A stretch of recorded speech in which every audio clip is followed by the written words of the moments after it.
I'm Taylor. I'm Kat. And welcome to our final Halloween bonus episode. That was supposed to be a drum roll if you couldn't. Happy Halloween! Happy Halloween, yay. Today we're going to tell you guys some ghost stories and spooky tales. And yeah, let's get into it. Yeah. Over to Taylor. I'm very excited. Little campfire story sesh here. So I wanted to do this topic because I kept thinking about like classic spooky stories that like you might hear as a kid. And one kept popping up in my mind, or like one collection of them, I guess. So when I was a kid in school, we had library class a couple times every week. And this is like elementary school, so like primary school.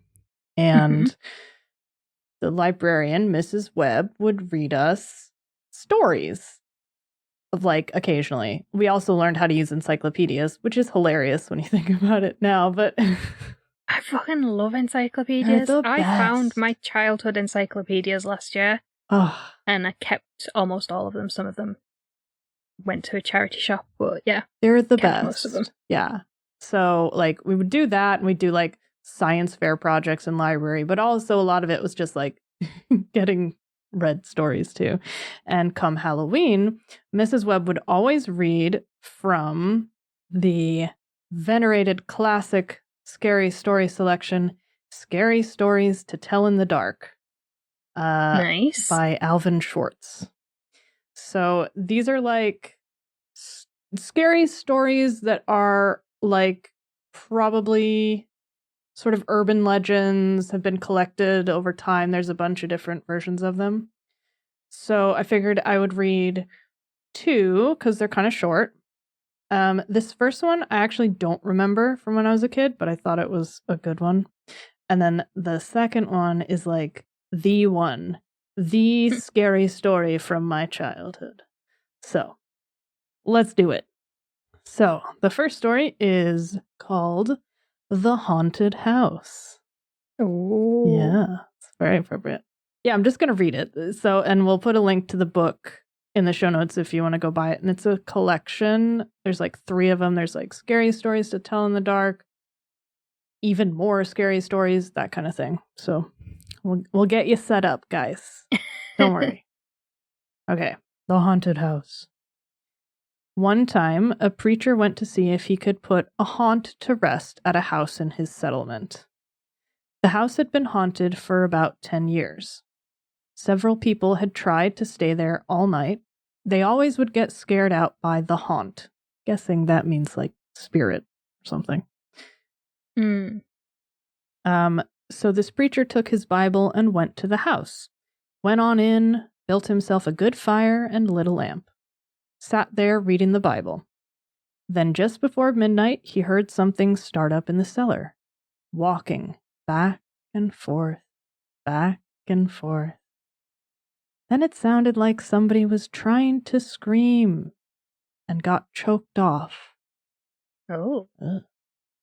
Then there was a lot of thrashing around and struggling, and finally everything got quiet. The old preacher took up his Bible again, but before he could start reading, he heard footsteps coming up the cellar stairs. He sat watching the door to the cellar, and the footsteps kept coming closer and closer. He saw the doorknob turn, and when the door began to open, he jumped up and hollered, "What do you want?" Fair. Yeah. I mean, I'd shout that at someone if they were walking around my house annoying me. Yeah. The door shut back easy-like, and there wasn't a sound. The preacher was trembling a little, but he finally opened the Bible and read a while. Then he got up and laid the book on the chair and went to tending the fire. It says mending the fire, but I think it means tending the fire. Then the haunt started walking again, and step, step, step up the cellar stairs. The old preacher sat watching the door and saw the doorknob turn and the door open. It looked like a young woman. He backed up and said, "Who are you? What do you want?" You guys tell I'm not an actor. The haunt sort of swayed like she didn't know what to do. Then she just faded out. The old preacher waited and waited, and when he didn't hear any more noises, he went over and shut the door.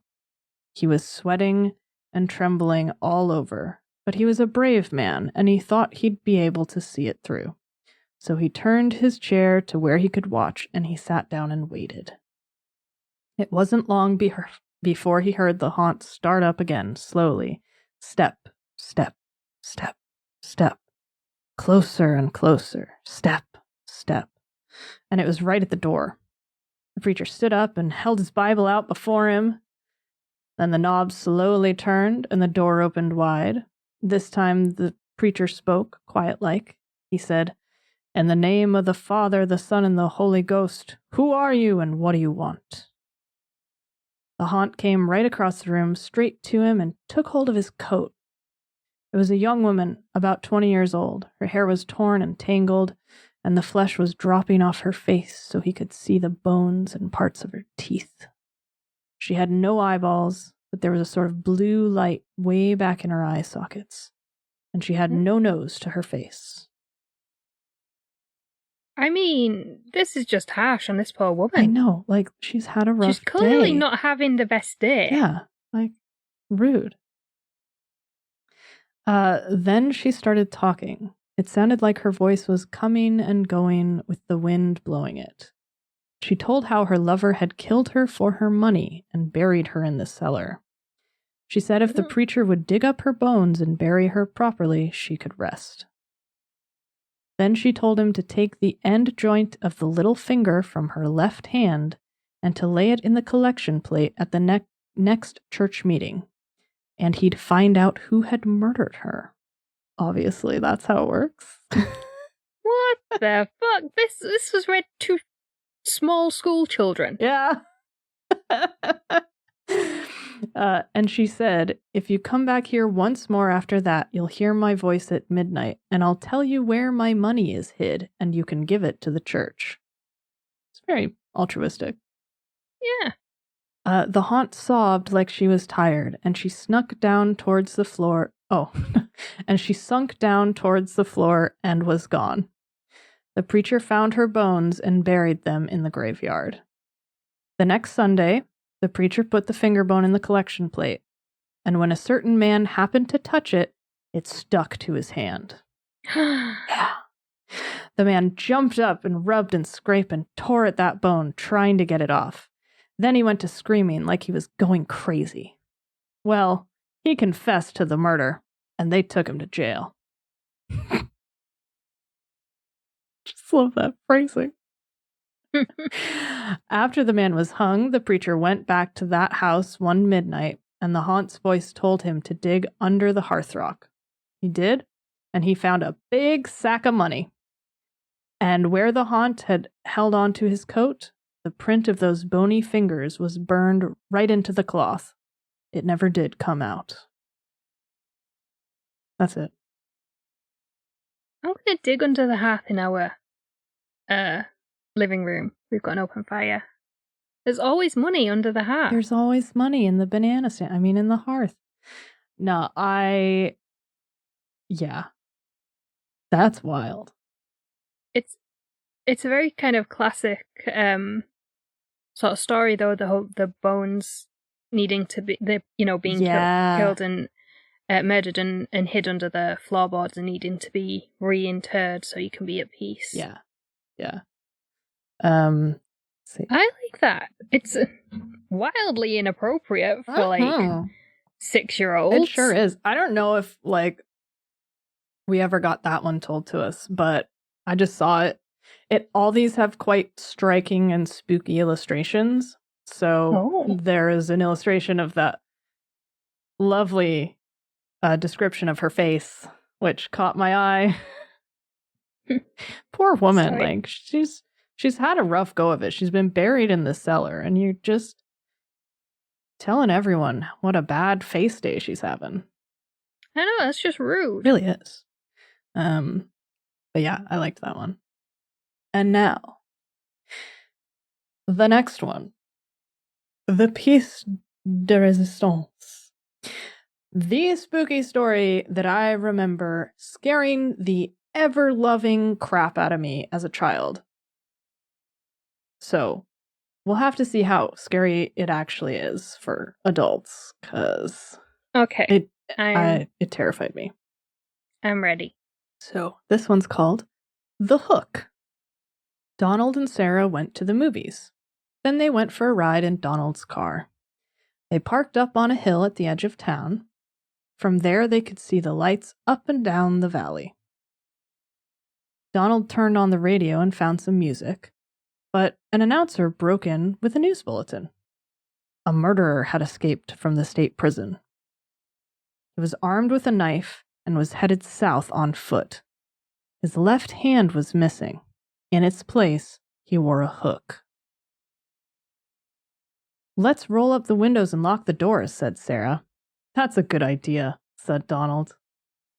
The prison isn't too far away, said Sarah. Maybe we really should go home.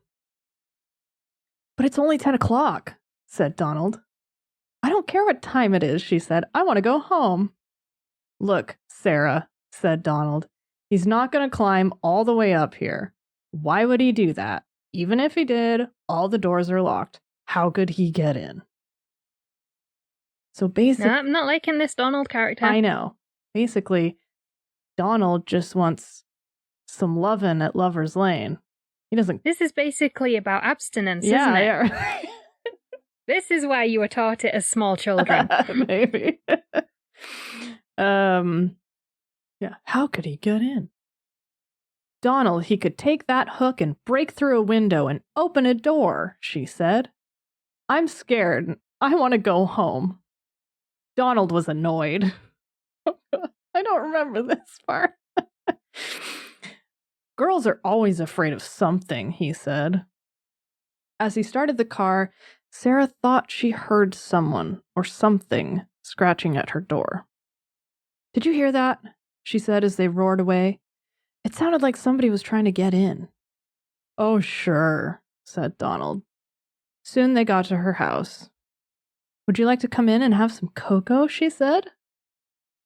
I think these are all written in the 50s or 60s. So that really ages it. I do love cocoa though. It is good. It is good. Mm-hmm. No, he said. I've got to go home.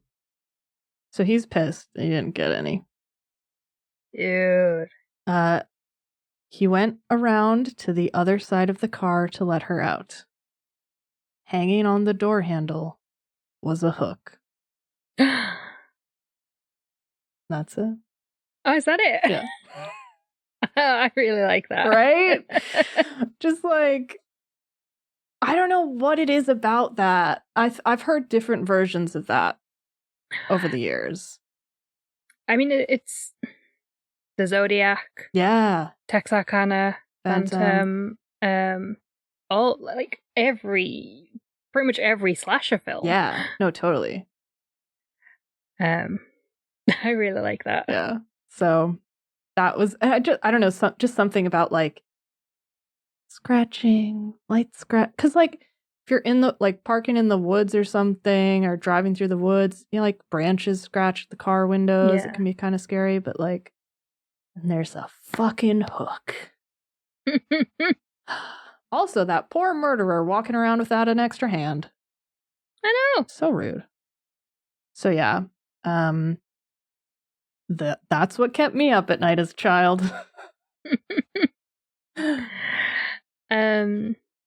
Yeah, so I don't really remember any ghost stories we were told growing up. Or cautionary tales, Hazel Drew, we talked about a few weeks ago. Mm-hmm. But I do happen to come from a supposedly very haunted town. So I'm going to tell you a bit about it. But shocking that I didn't have loads of ghost stories told to me as a child because of how haunted this town is. Yeah, no shit.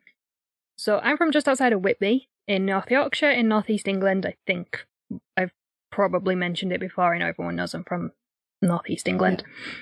Whitby is famous for a number of reasons. It's the town where Captain James Cook learned his craft and set sail from. It had a thriving fishing and whaling industry back in the day, commemorated by the massive whalebone arches on the town's west cliff, which have become a symbol of the town. And they're fucking huge. They're about 10, 12 feet. Yeah. So it's a whale's, I think it's an upper jaw. Wow. Big. Yeah. Yeah, symbol of the town, and cemented our status as the quote-unquote home of fish and chips. Shockingly enough, wasn't invented by white people in England. Who knew? Imagine that. In Victorian times, the town became famous for the black jet jewellery that's mined, or was mined along our shores. I think it's all depleted now. It was a favourite of Queen Victoria, who only wore black following the death of her husband, Prince Albert. And it was also one of the original Georgian and Victorian seaside towns and spa towns. The town is also part of the Heritage Coast, in part due to the fossils that pretty much every kid for the last 75 years has collected on the beaches along the coast. Probably much longer, but like my auntie, 74, 75, I'm not sure. She doesn't listen, doesn't matter. And I know that, like, when she and my dad and my uncle were kids, they used to collect fossils. We did when we were kids. Yeah. So sounds like fun. We got a lot of irons in the fire. Yeah. But perhaps the reason the town is most famous now is all because of the former abbey on the East Cliff. These imposing, haunting ruins inspired an Irish writer by the name of Bram Stoker to set part of his most famous work in Whitby's Old Town. I am, of course, talking about Dracula. Dracula's ship washes up on Tate Hill Sands, which is one of the beaches on the east side of town. And in the years since Dracula. In the years since Dracula and Bram Stoker, there have been plenty of other books and series set in the town, including supernatural stories, crime thrillers, and other works based on the town's rich history of folklore. I've also got the moors right next to us. Like, I technically live in the Moors National Park, which has also got its fair share of folklore and stories and everything. I'm sure. I love where I live. The setting of part of Dracula's story is what led to the town hosting a get-together of goths in 1994, which became Whitby Goth Weekend and is now the biggest goth festival in the world. Oh. And is happening literally right now as I write this, as we record this, and as you guys listen to it when it comes out on Halloween. Wow. This festival is like happening. It's literally starts today, Thursday, as we're recording. Wow. I haven't been for a number of years, and I'm not going this year because of COVID and because my gran has COVID, so fair enough. I'm staying away. Yeah. But yeah, I used to go all the time. It's incredible.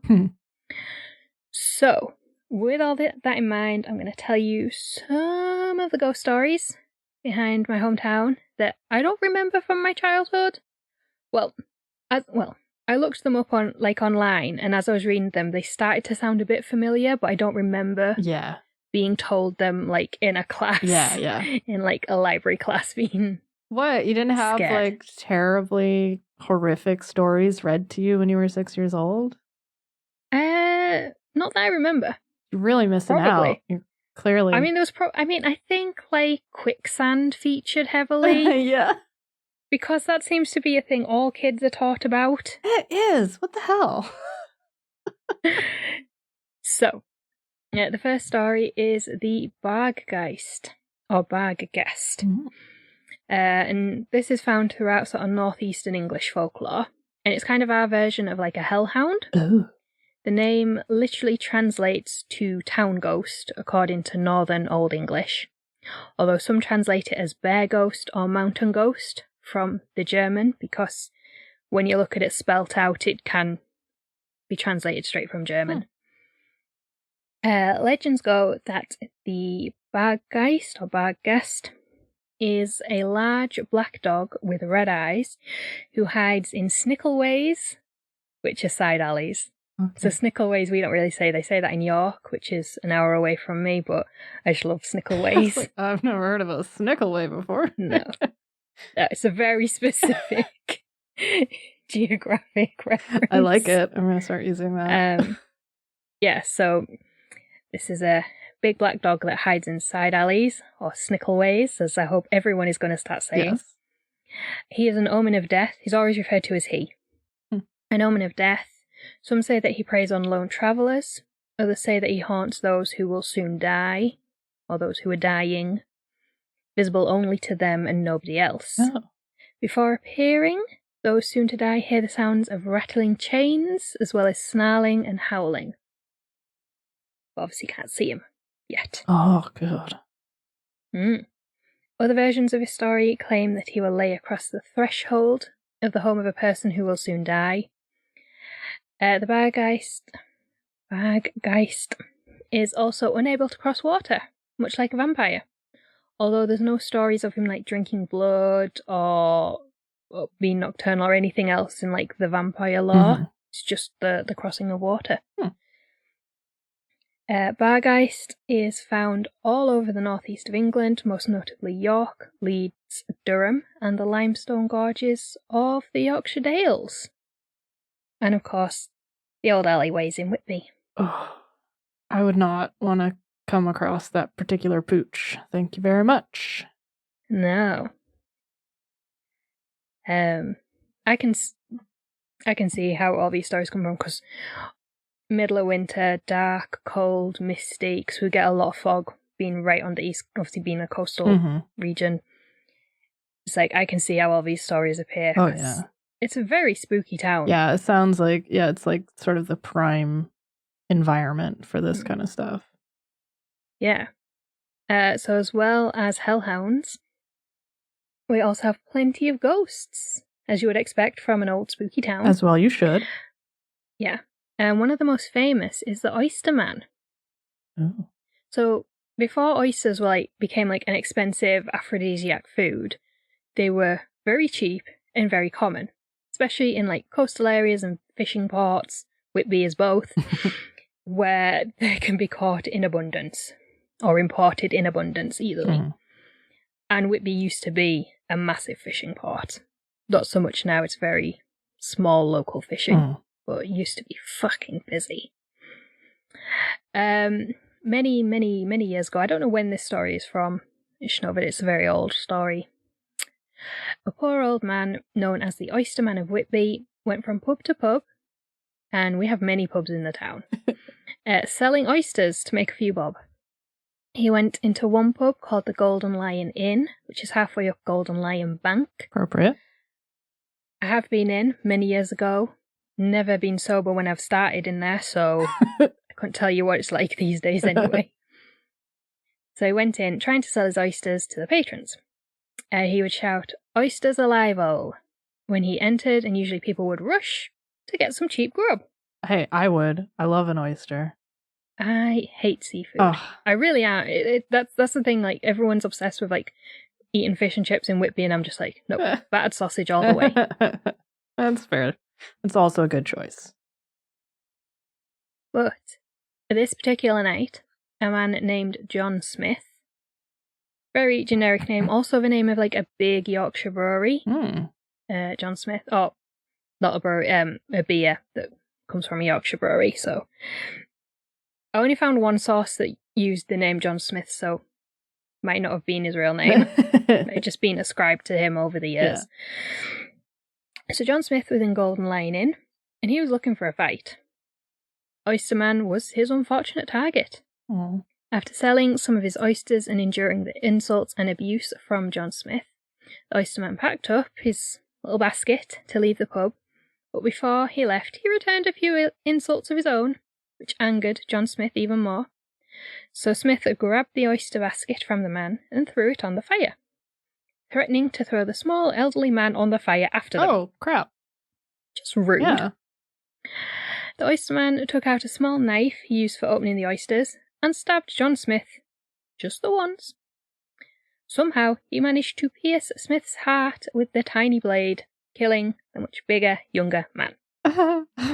I cannot imagine killing someone with an oyster knife. Me neither. The oysterman was found not guilty of murder, but his guilt haunted him for the rest of his life, which was in fact only about a year, because he died a year later, supposedly because of the guilt.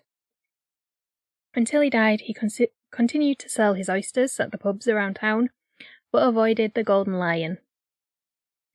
The legend goes that on cold, dark, misty nights, the oysterman can still be heard shouting, "Oysters alive-o."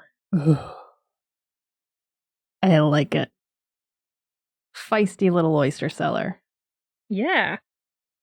Sounds like I would be friends with that guy. Cheap oysters, free oysters, maybe.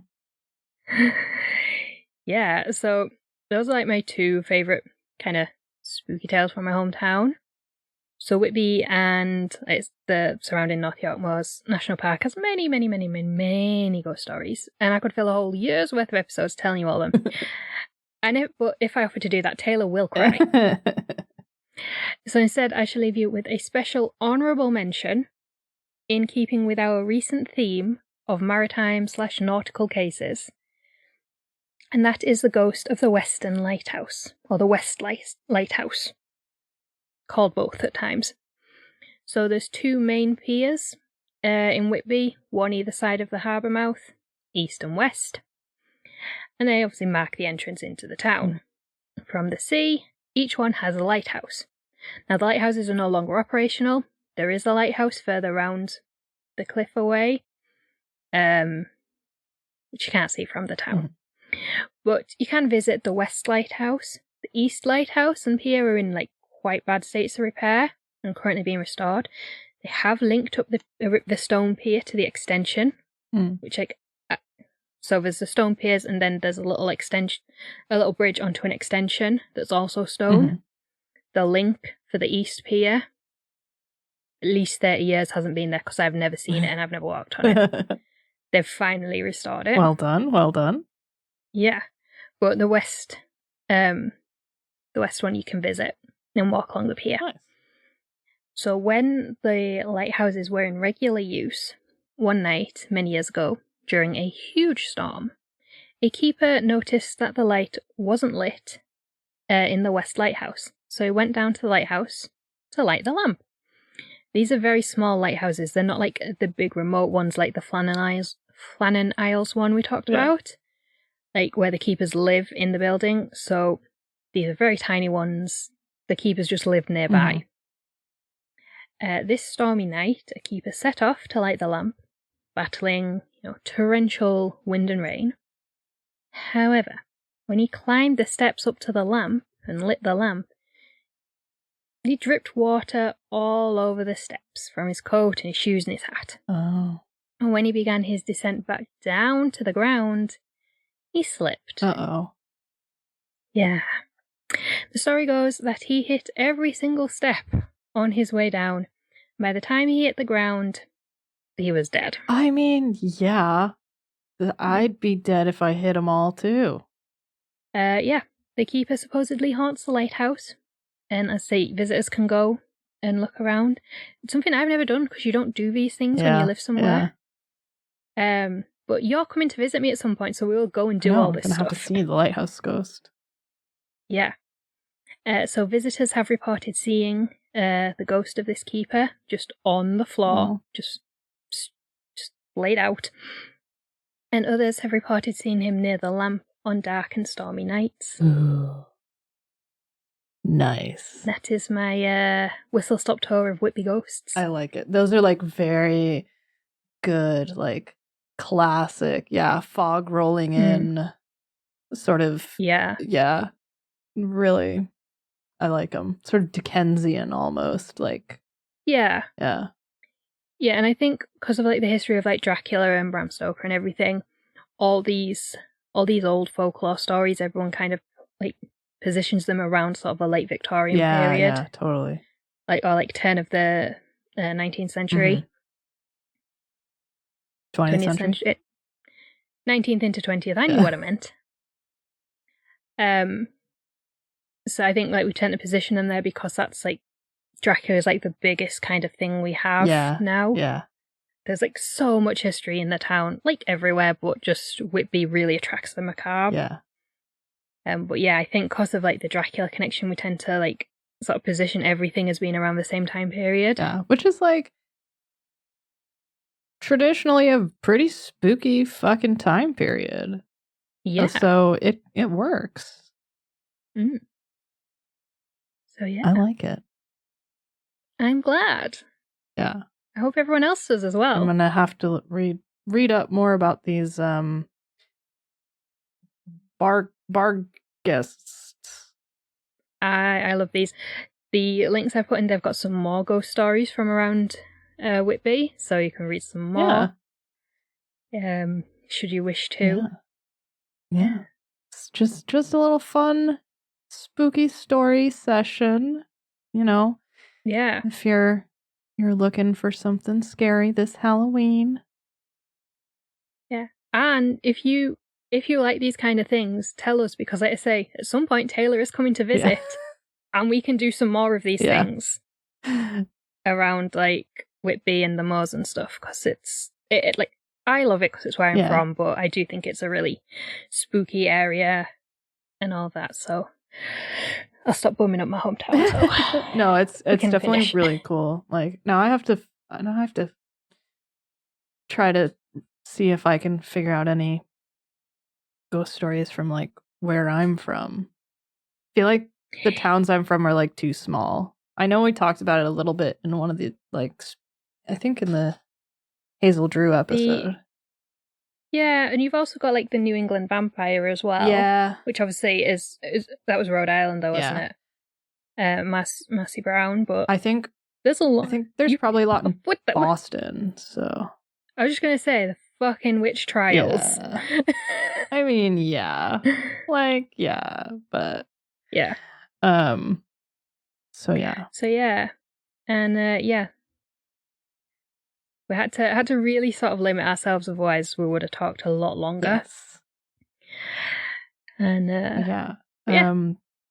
thank you so much, everyone, for listening to this and to all of our Halloween offerings this year. And if you've missed any, which is probably easy to do because they were coming out left and right and center, you know, they're there for you. Go check them out. And you should use next week to do that and to catch up, because we're tired. So next week we're taking a nap. Yeah. But these were fun to do and kind of like nice to get out of our usual wheelhouse as well. Yeah. I really enjoy this because like there's so many things I find when researching and writing. I'm like, oh, that'd be really interesting, but it's not really true crime. It doesn't quite fit, but it's kind of adjacent kind of thing.